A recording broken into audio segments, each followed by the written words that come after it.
कल दिनांक 18 जुलाई 2025 से राजस्थान न्यायिक कर्मचारी रहेंगे सार्वजनिक अवकाश पर, जिससे न्यायिक कार्यों में हो सकती है बाधा उत्पन्न। न्यायिक कार्यों में पक्षकारान को उठानी पड़ सकती है परेशानियां।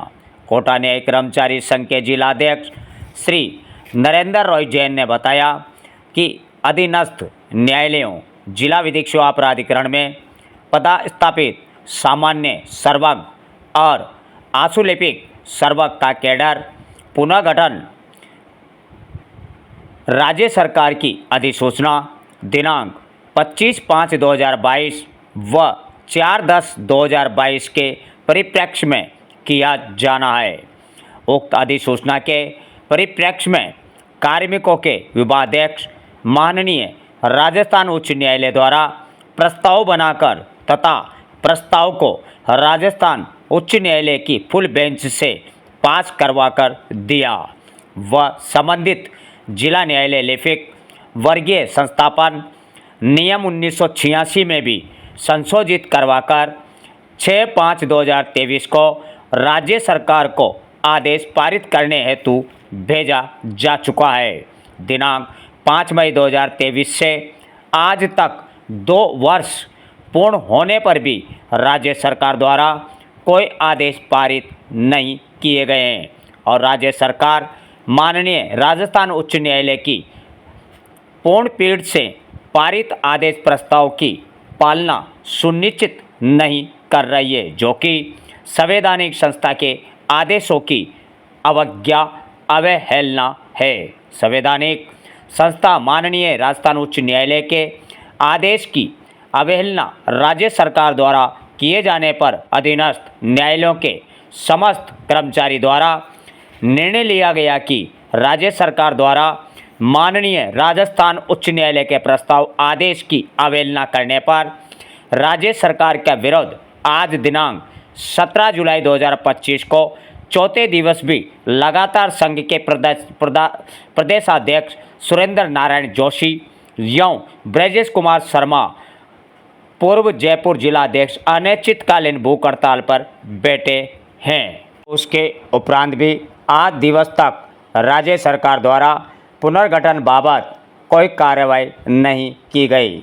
इस संबंध में आज दिनांक 17 जुलाई 2025 को प्रदेश की आम सभा का आयोजन किया गया, जिसमें सभी जिलों के पदाधिकारियों द्वारा एक मत से ये निर्णय लिया गया कि कार्यकारिणी का कैडर पुनर्गठन के आदेश प्राप्त नहीं होने तक राजस्थान प्रदेश के अधीनस्थ न्यायालय एवं जिला विधिक सेवा प्राधिकरण के समस्त कर्मचारीगण दिनांक 18 जुलाई 2025 से अनिश्चितकालीन अवकाश पर रहेंगे, जो कि वहीं प्रदेश कार्यकारिणी के इस निर्णय पर कोटा न्यायिक कर्मचारी संघ के जिलाध्यक्ष ने बताया कि कोटा में सभी न्यायिक कर्मचारी कल दिनांक 18 जुलाई 2025 को कार्य का बहिष्कार करेंगे और दिन की 1:30 बजे सभी न्यायिक कर्मचारी कोर्ट परिसर में रैली निकालकर सरकार को आगाह करेंगे कि न्यायिक कर्मचारियों की जायज़ मांगों को पूरा किया जाए ताकि न्यायिक कार्यों में पक्षकारान को असुविधा न हो। जी सर, बताइए कि न्यायिक कर्मचारी लगातार अपनी सेवाएं देते हैं और न्यायिक विभाग एक ऐसा विभाग है जहां पर प्रत्येक व्यक्ति की ज़रूरत पूरी होती है, यानी न्याय मिलता है। लेकिन अभी देखा गया है कल कि वापस न्यायिक कर्मचारी आंदोलन की राह पर है।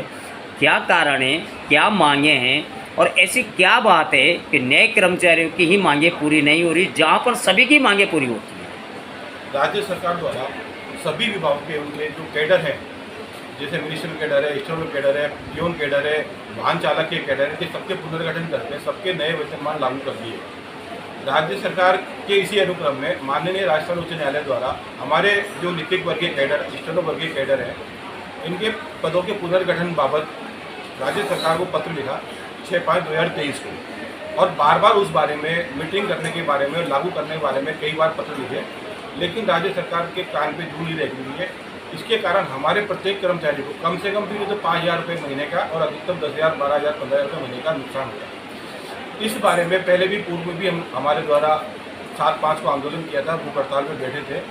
लेकिन चूंकि उस समय ऑपरेशन सिंदूर लागू हो गया था, पाकिस्तान के हमले की आशंका थी, तो वो राज्य सरकार के अनुरोध पे हमारे द्वारा स्थगित कर दिया गया। उसके 2 माह बीतने के बावजूद भी राज्य सरकार द्वारा पुनर्गठन हमारा न तो लागू किया, न हमारे उनके मांगे को कोई समर्थन में कोई पत्र जारी करा, न उन्होंने कोई मीटिंग करी।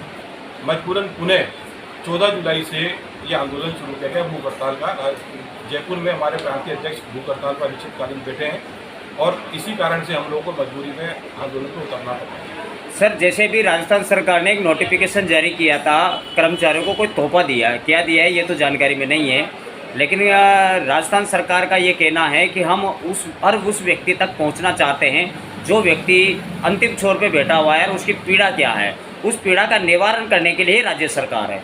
तो इसको ले भी माननीय मुख्यमंत्री जी ने भी एक घोषणा करी थी, तो क्या है मामला सर, क्यों नहीं वो आप तक पहुँच पा रहे? देखिए, कुल मिला के सरकारों का काम ये है कि वो अपने कर्मचारियों को दबा के रखना चाहती है और वोटर्स को लुभाने के लिए नई नई घोषणाएं करती रहती है। हर बार यही होता है, कर्मचारी के पैसे से सरकार अपने खुद के खर्चे निकालती है, कई तरह की योजनाएं लागू करती है, सब जनता के लिए लागू करती है, लेकिन कर्मचारी के लिए कोई कल्याणकारी योजनाएं लागू नहीं की जाती है। कर्मचारियों के वेतन भत्ते रोके जाते हैं, महंगाई भत्ते रोके जाते हैं, अन्य कई प्रकार के भत्तों में भी टांग अड़ाई जाती है। जहाँ तक कि मेडिकल की जो सुविधा कर्मचारी को मिलती थी उसको भी आरटीसी में कन्वर्ट करके और उसको भी सरकार द्वारा एक तरह से परेशानी में कर्मचारी को ला के रख रखा है।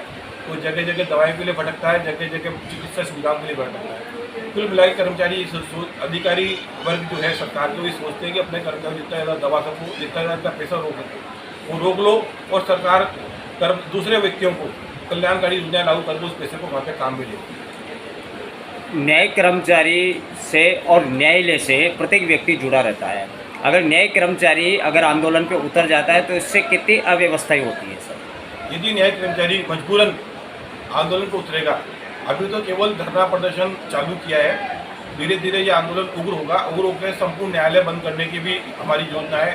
संपूर्ण न्यायालय यदि बंद हो जाते हैं तो इससे निश्चित रूप से प्रत्येक व्यक्ति जो कि राजस्थान से जुड़ा हुआ है, अदालतों से जुड़ा हुआ है, जिनके काम है, सबके काम अटकेंगे, मुलजिम जेल में रह जाएंगे काफ़ी समय तक और भी कई तरह की व्यवस्थाएं बिगड़ेंगी। तो इसके लिए ये जरूरी है कि सरकार जल्दी से जल्दी हमारी मांगे सुने और हमारे पर वेतनमान में लागू करे। यार, कोटा न्यायालय परिसर में कई बार माननीय लोकसभा अध्यक्ष भी यहाँ आए हुए हैं और क्षेत्रीय विधायक भी यहाँ आए हुए हैं, तो कभी क्या अपन ने उनसे कई इसी मामले को लेकर कोई चर्चा करी थी क्या सर? क्षेत्रीय विधायक जो आए थे उनसे भी मैंने कुछ दिन पहले ज्ञापन दिया था शपथ ग्रहण समारोह के दिन। तो इसी तरह से न्यायिक कर्मचारी की समस्याएं हैं, उनसे दोबारा विचार विमर्श करने के लिए मुलाकात करनी है। लोकसभा अध्यक्ष चूँकि मेरे कार्यकाल में नहीं आए थे, मेरे से पूर्व कार्यकाल में आए थे और काफ़ी लंबा समय हो गया है, इसके बारे में पूर्व अध्यक्ष द्वारा कोई उनको सूचना नहीं दी गई थी। कल्याणकारी योजनाएं जो भी हमारे कर्मचारी से संबंधित है वो दोबारा हमारे द्वारा चालू की गई है। अब जो भी प्रयास होंगे सकारात्मक प्रयास किए जाए। आगे क्या रणनीति रहेगी? आगे रणनीति प्रांत के निर्देश की इंतजार कर रहे हैं। आज प्रांतीय कार्यकारिणी की पूरी मीटिंग है जयपुर में, जिसमें हमारे कोटा से सोनपाल जी गए हुए हैं। पूरे राजस्थान की मीटिंग है। मीटिंग में जो भी निर्णय होगा, जैसे भूख हड़ताल का निर्णय वो हो सकता है, सामूहिक अवकाश का निर्णय हो सकता है, अदालतें बंद करने का निर्णय हो सकता है या और भी कोई निर्णय हो सकता है। तो जो वहाँ से निर्देश प्राप्त होगा उसकी पूरी तरह से पालना की जाएगी। शुभ नाम बताइए। मेरा नाम नरेंद्र राय जैन, जिला अध्यक्ष राजस्थान न्यायिक कर्मचारी संघ जिला शाखा शर्मा जी हैं, ये वरिष्ठ उपाध्यक्ष हैं।